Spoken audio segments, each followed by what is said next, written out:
আওয়ামী লীগের সাধারণ সম্পাদক ওবায়দুল কাদের বলেছেন, বিএনপি যখন সরকারের উন্নয়ন দেখে সমালোচনা করে তাদের পাকিস্তানের মন্তব্য থেকে শিক্ষা নিতে পারে।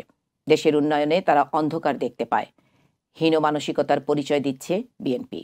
পাক প্রধানমন্ত্রীর বক্তব্য থেকে তাদের বাস্তবতা বোঝা উচিত। ধানমন্ডিতে আওয়ামী লীগ সভাপতির কার্যালয়ে সংবাদ সম্মেলনে এসব কথা বলেন তিনি। সেতুমন্ত্রী কাদের বলেন, সারা বিশ্বযুদ্ধের কারণে ভয়ঙ্কর পরিস্থিতিতে দাঁড়িয়েছে। উদ্বেগের সাথে লক্ষ্য করছেন, হামাস, ইসরায়েল, ইউক্রেন, রাশিয়া বিশ্বকে উত্তপ্ত করে ফেলেছে। বিশ্বের জনমতকে উপেক্ষা করে বিশ্বজুড়ে যুদ্ধাবস্থা বিরাজ করছে। এ অবস্থায় শেখ হাসিনা সব প্রকার আগ্রাসনের বিরুদ্ধে রুখে দাঁড়ানোর আহ্বান জানিয়েছেন। তিনি আরও বলেন, আজকে বাংলাদেশের যে উচ্চতা, এটা দেখে পাক প্রধানমন্ত্রী শাহবাজ শরীফ লজ্জিত।